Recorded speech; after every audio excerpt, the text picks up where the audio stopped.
Kalau bicara pondok pesantren tentu kita belajar agama ya, belajar agama.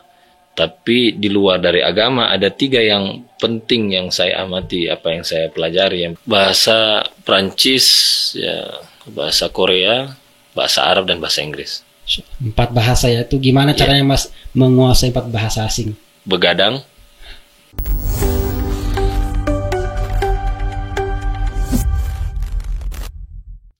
Assalamualaikum warahmatullahi wabarakatuh. Alhamdulillahirabbil alamin. Assalatu wassalamu ala nabiyina Muhammad wa ala alihi washabbihi ajmain. Pemirsa sekalian, kita ketemu lagi di Min Podcast bersama bintang tamu kita yang sangat istimewa dengan Mas siapa? Saya Mas Radis. Namanya sangat istimewa sekali. Tentu bukan cuma itu namanya Mas. Saya sebut lagi nama panjangnya Mas.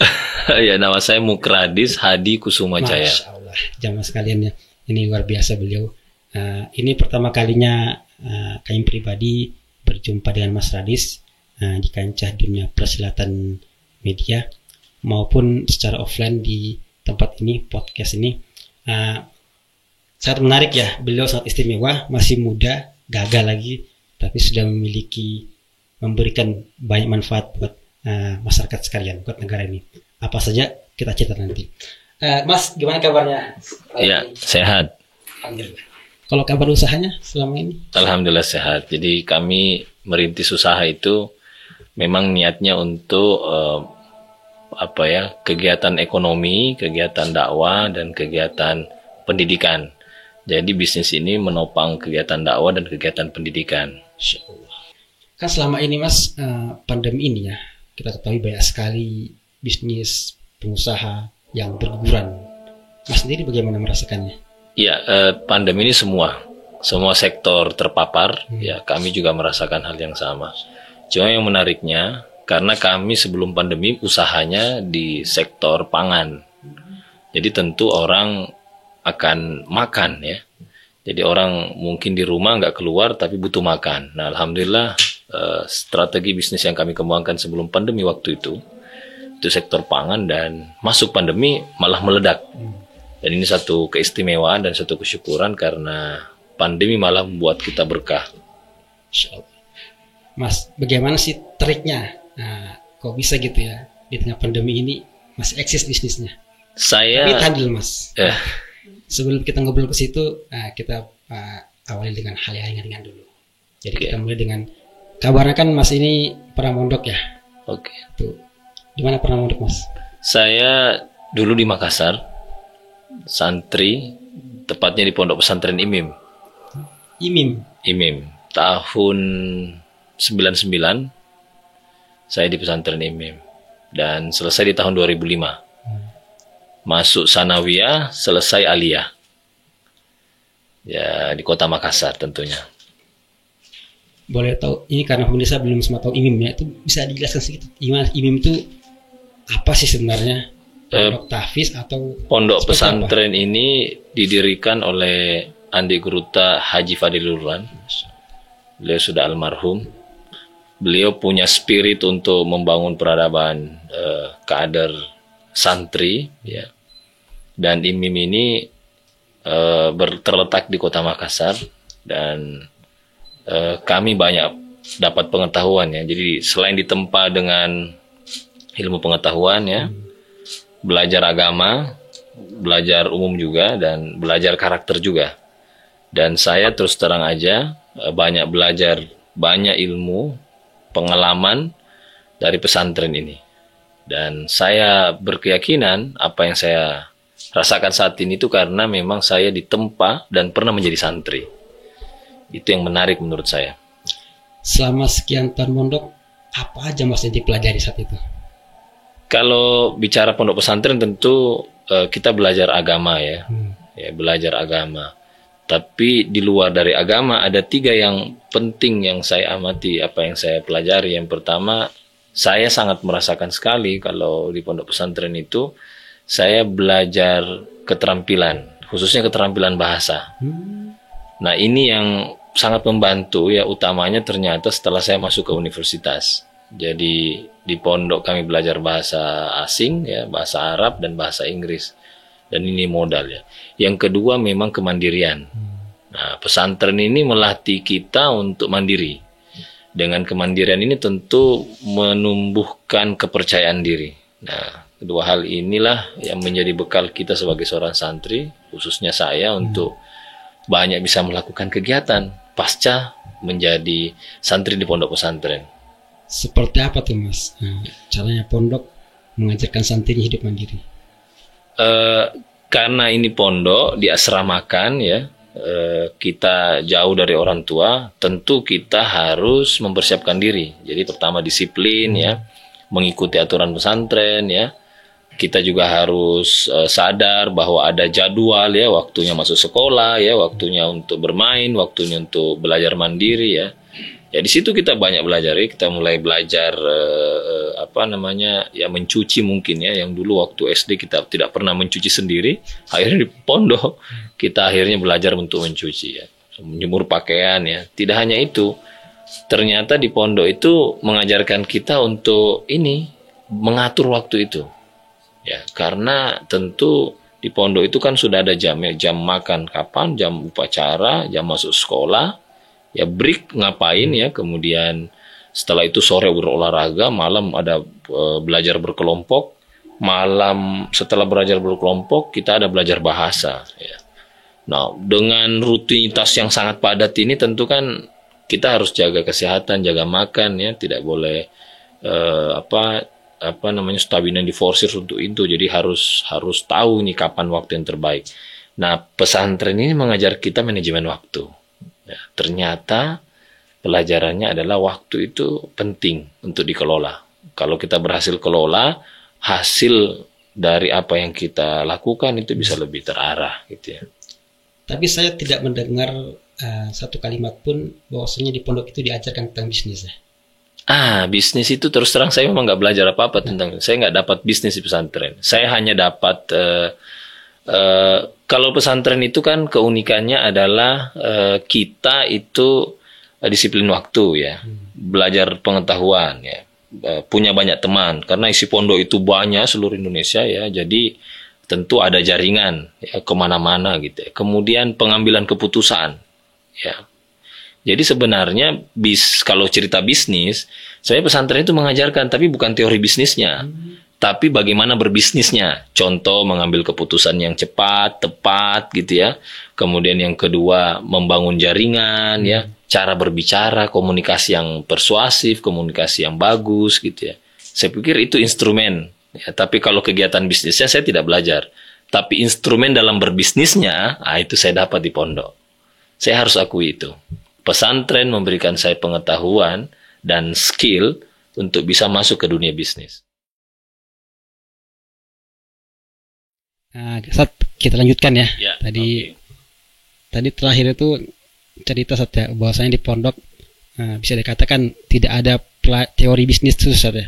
Tapi Ustadz ternyata sekarang ini jadi bisnis itu bagaimana ceritanya itu? Ya, ceritanya memang saya setelah jadi alumni di pesantren ya, masuk ke universitas ya. Setelah masuk ke universitas, masuk ke sekolah di universitas. Di mana, Ustaz? Jadi saya S1-nya itu di Universitas Hasanuddin.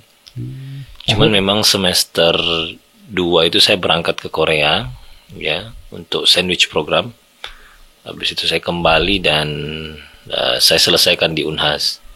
Setelah itu saya lanjut S2 di Universitas Indonesia. Dan memang tidak ada pelajaran bisnis. Semuanya kuliah. Saya memutuskan untuk mencoba bisnis karena memang saya harus mengaplikasikan ilmu ya. Jadi saya karena juga belajar riset ya, saya memandang bahwa memang perlu ada pengembangan di dunia riset. Dari riset ini itu main bisnis saya. Jadi bisnis utamanya itu adalah riset. Karena riset, jadi saya juga tahu bisnis apa sih yang bagus ya.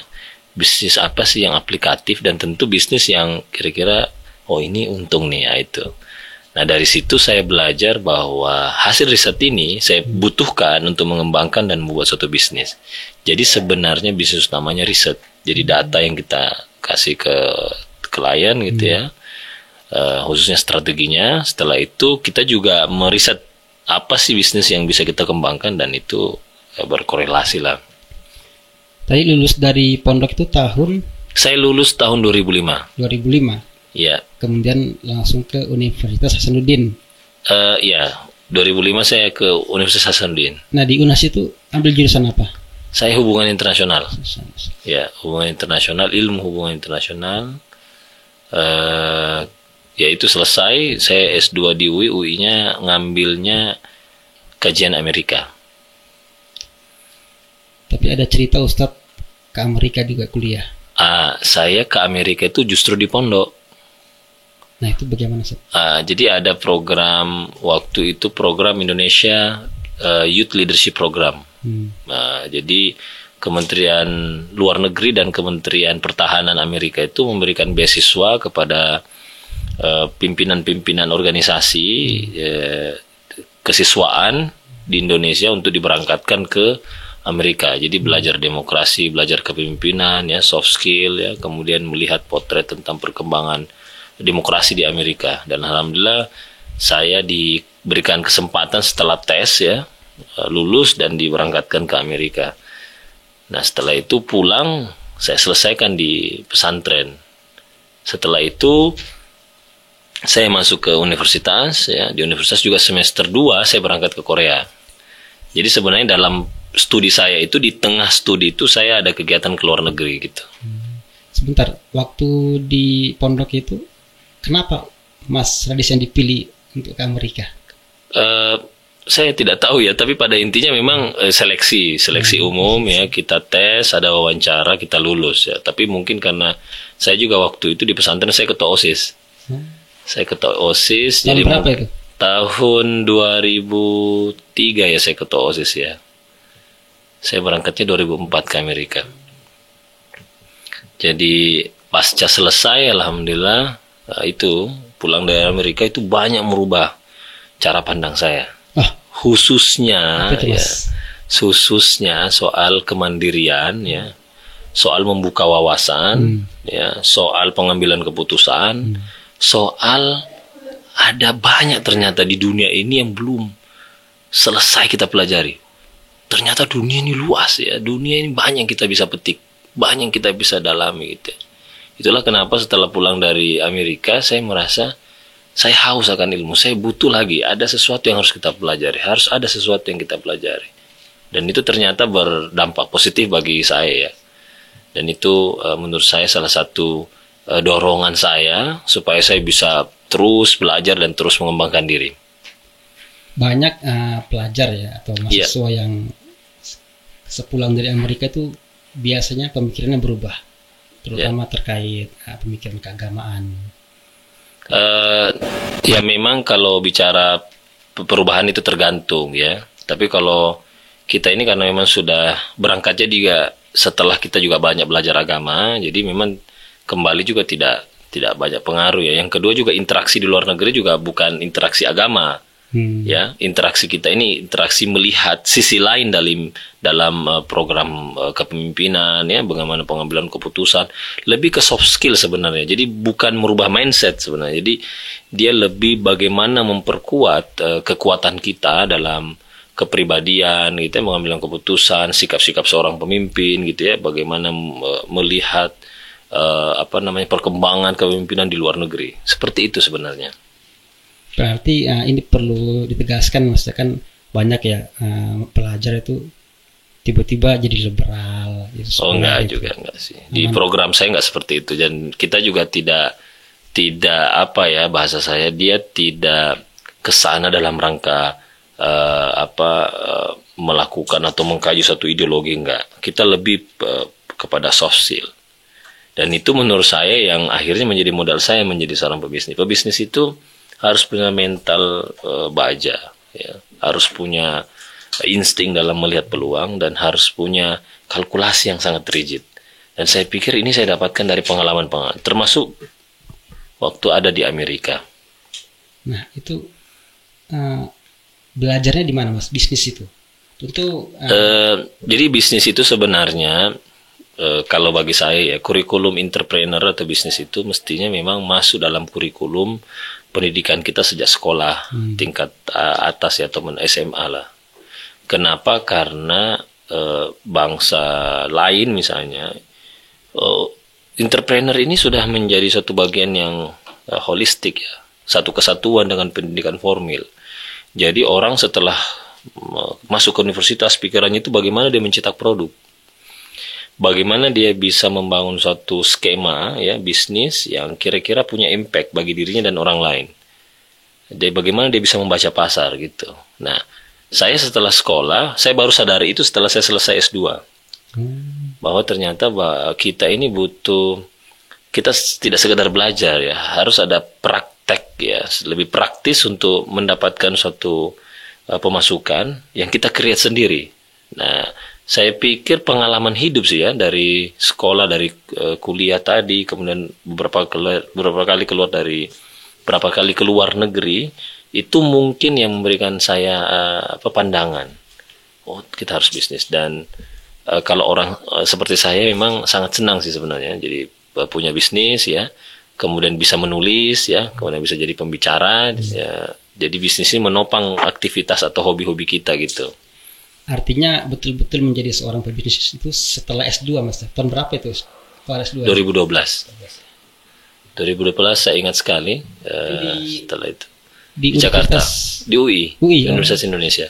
Jadi setelah itu saya putuskan untuk berbisnis. Nah, sebenarnya core bisnis saya itu bisnis jasa. Saya ini sebenarnya seorang konsultan ya. Nah, pada waktu itu memang di tahun 2014 kan ada pesta demokrasi ya. Saya juga banyak ketemu peneliti gitu ya, saya belajar, akhirnya saya putuskan membangun suatu bisnis jasa yang namanya konsultan. Nah, konsultannya lebih ke konsultan strategis sebenarnya.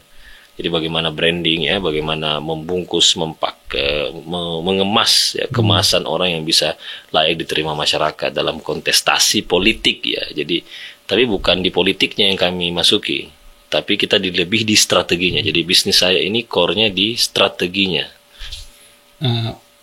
Berarti waktu kuliah itu emang sudah mengambil jurusan terkait itu atau gimana? Enggak juga. S2. Jadi saya S1 saya kan HI ya, S2-nya itu kajian Amerika ya. Nah, saya belajar tentang jasa ini karena memang setelah saya kuliah itu saya banyak berinteraksi dengan peneliti. Jadi peneliti tentang demografi wilayah ya, penelitian tentang sikap manusia gitu ya, kemudian public speaking gitu ya. Dari interaksi orang-orang ini saya melihat kayaknya peluang nih. Apalagi memang pada saat itu kontestasi pemilu ya, khususnya pemilihan legislatif ya, DPR ya, kemudian presiden, kepala daerah itu lagi menjamur. Sehingga banyak di antara mereka yang maju butuh pendampingan yang khususnya strategi supaya masyarakat bisa menerima dia. Nah, saya karena pernah di Amerika ya, belajar tentang metodologi itu, kemudian juga interaksinya banyak dengan peneliti, khususnya teman-teman dari UI ya, akhirnya kami kemas ini dalam bentuk satu perusahaan yang layak untuk mendampingi orang. Dan alhamdulillah sampai sekarang sejak tahun 2013 kita eksis dan kita lagi persiapan nih untuk tahun 2024. Atau jangan-jangan Mas Radis ini punya gen pebisnis ya?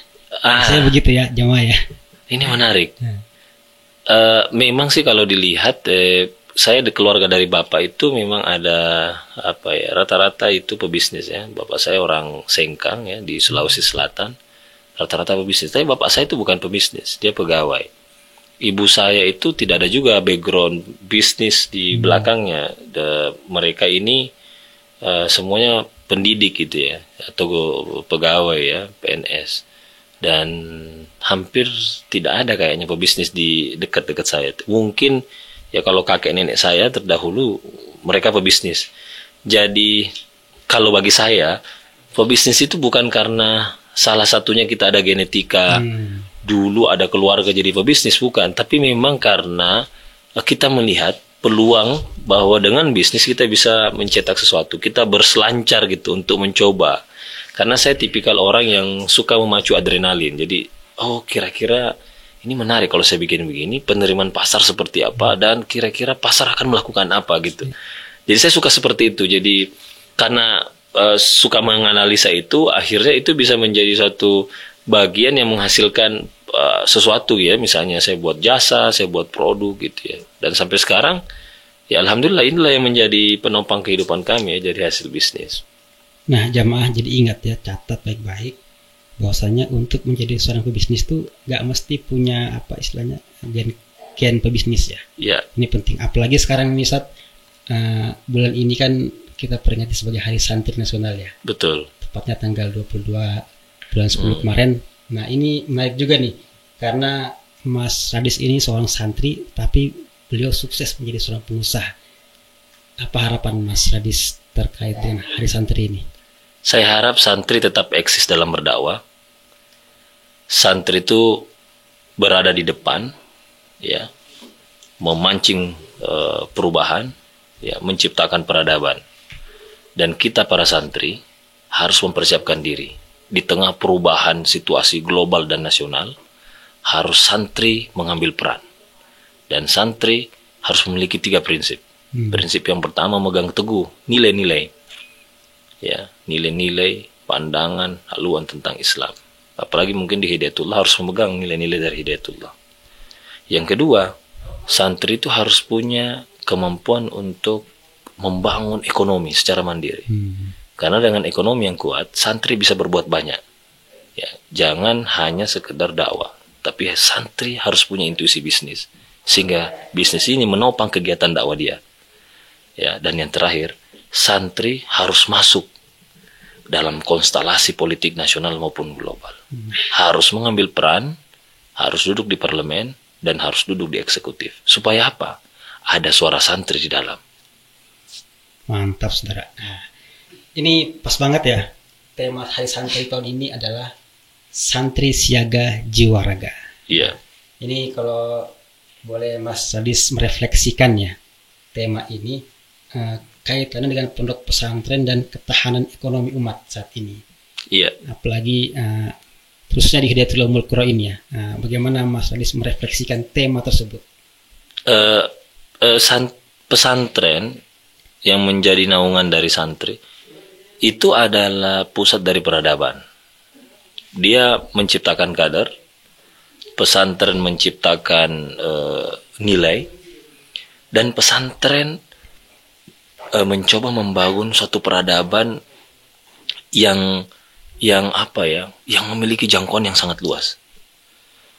Nah, santri ini harus melihat bahwa pesantren ini sudah menjadi tempat dan memfasilitasi. Tentu santri ini harus bisa berbuat banyak. Nah, untuk berbuat banyak itu santri harus punya visi, harus ada keberanian, dan tentu santri tidak hanya sekedar dia tahu ilmu itu, tapi harus juga tahu bagaimana dia menyampaikan ilmunya. Sehingga santri selain berilmu harus punya skill untuk dia bisa menyampaikan, sehingga orang tahu maksud dari nilai-nilai yang dia sampaikan itu seperti apa. Ya, jadi santri itu harus punya itu, paket komplit bahasa saya. Jadi bukan cuma makan dari komplitnya ya, santri juga luar biasa. Nah, ini khususnya terkait ini Mas ya, rencana ibu kota negara di Kaltim ini. Jadi Hidayatul Agung Tembak ini ya mudah-mudahan ya, kalau memang Allah menakdirkan Kaltim jadi ibu kota ini, bagaimana Mas Radis menerawangnya kira-kira gitu? Kalau insya Allah ibu kota pindah ke Kalimantan Timur, ini suatu peluang dan tantangan.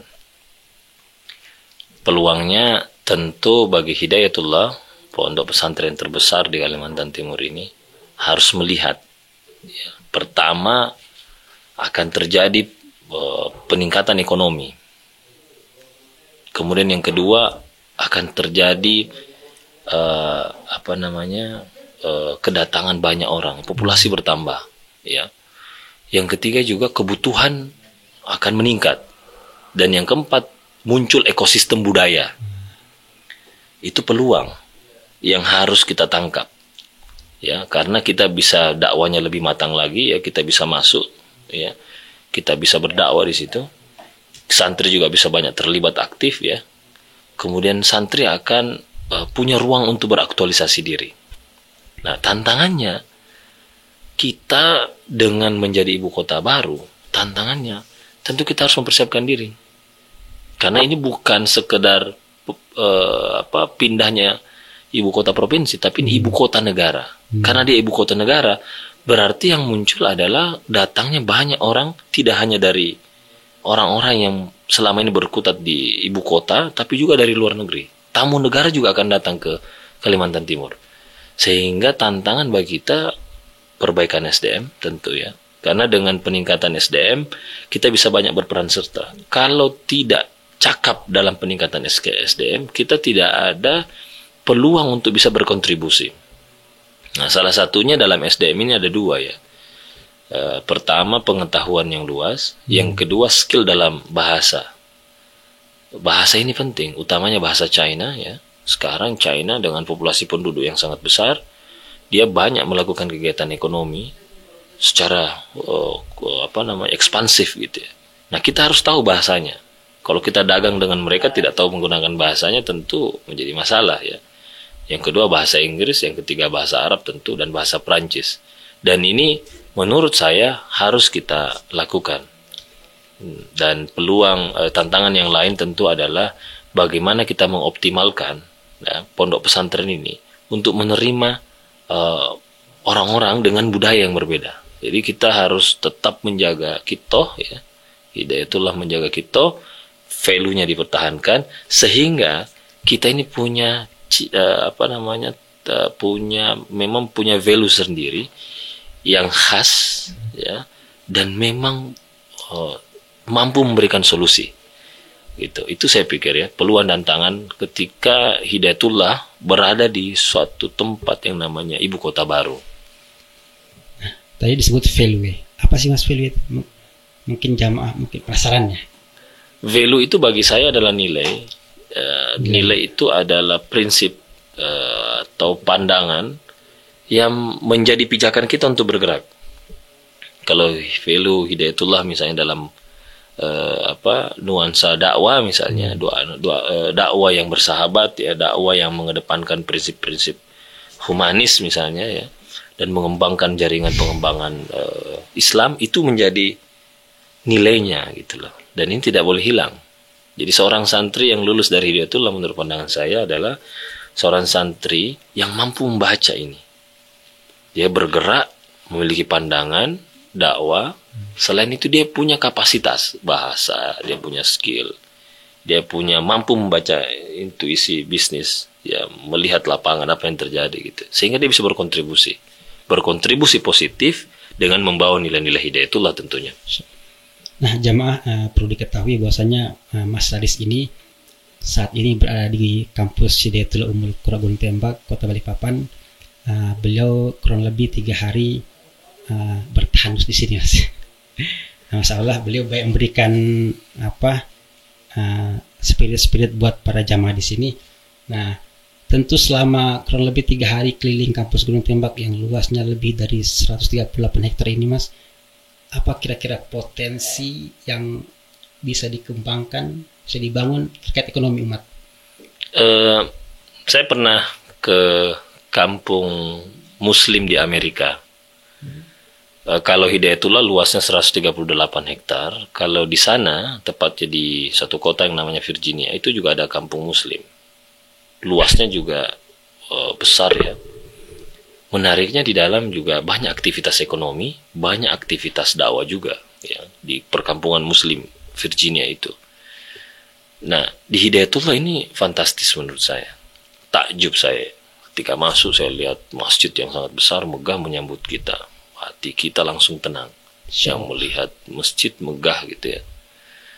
Nah, potensi yang saya lihat dari Hidayatullah ini ada 4. Pertama itu santri dan gurunya atau ustadznya. Ini sumber kader yang sangat luar biasa ya. Jumlahnya mungkin hampir ribuan ya. Ini kalau bekerja memberikan pengaruh, ini luar biasa, berimpact terhadap kehidupan masyarakat. Yang kedua, luas dan wilayahnya. Luasan dan wilayah yang dimiliki oleh Hidayatullah 138 hektar ini luar biasa. Kalau dia membangun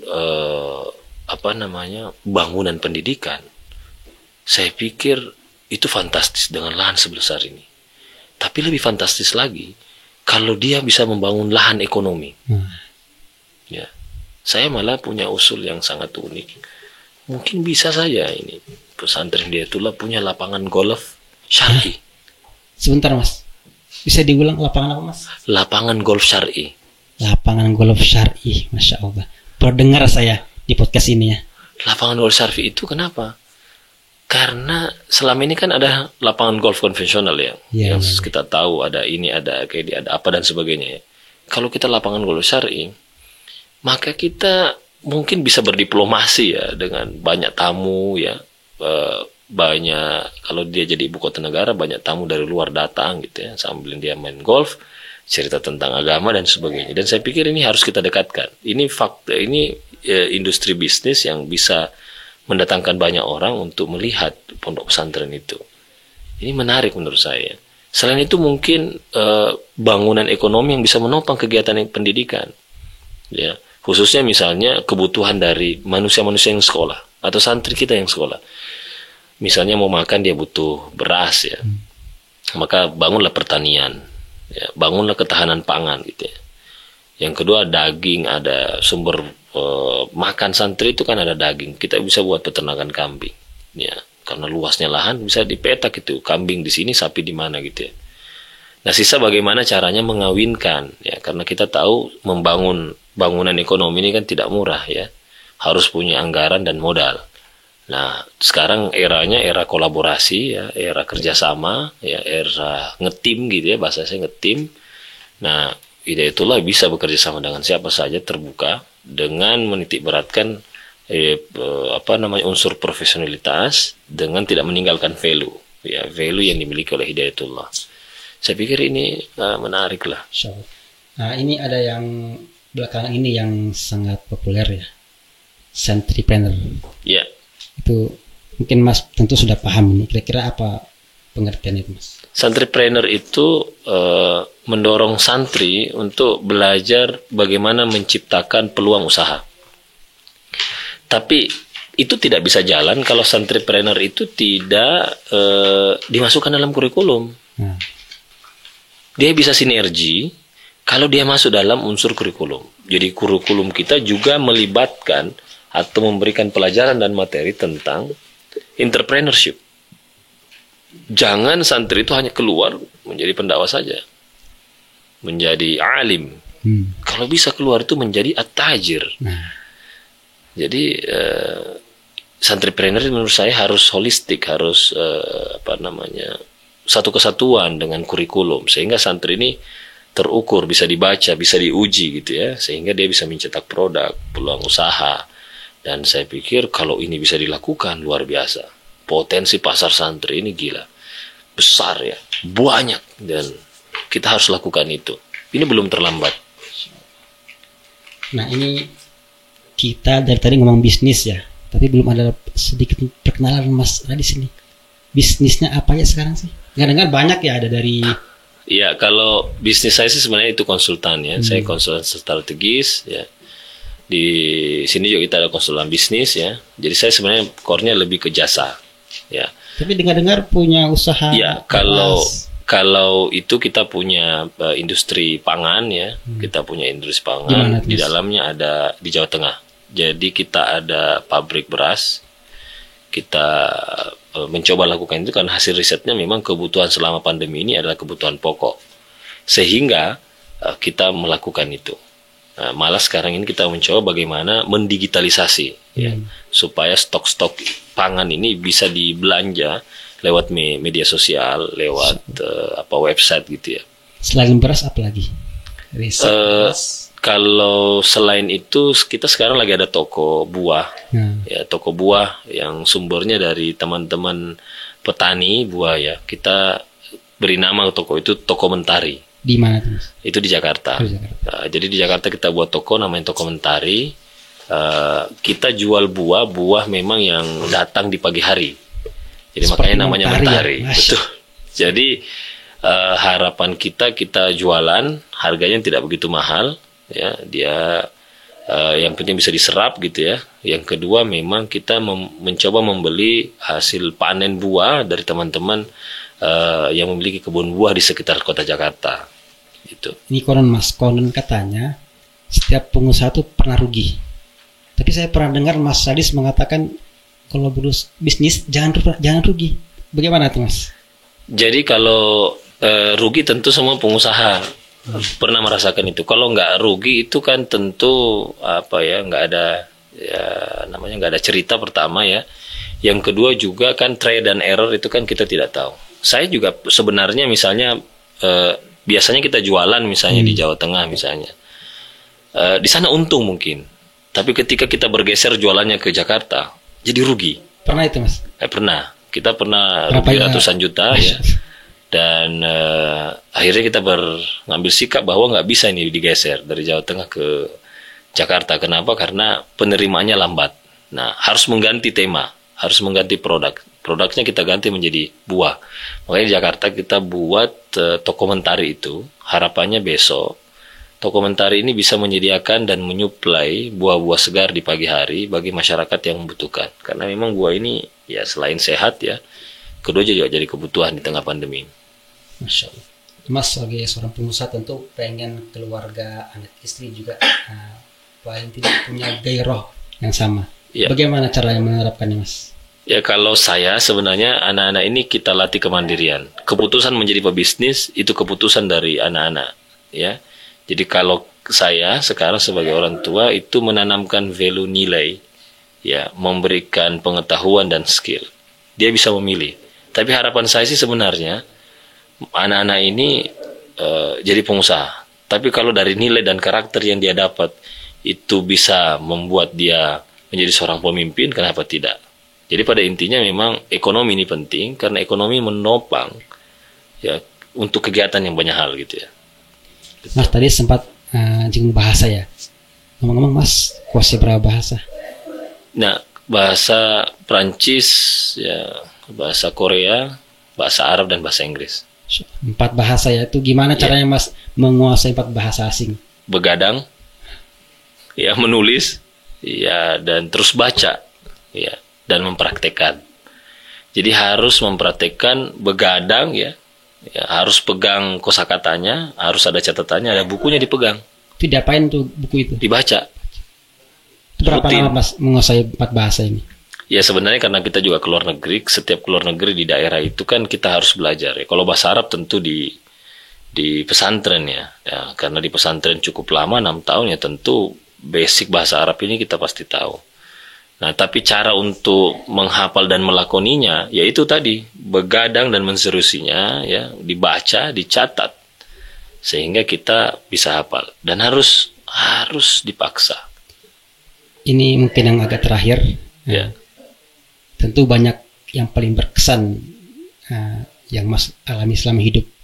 Bisa diceritakan apa yang paling berkesan, paling menginspirasi Mas Hadis sampai sekarang ini? Kisah apa itu? Saya itu pernah kecelakaan pesawat. Pesawat, Masya Allah.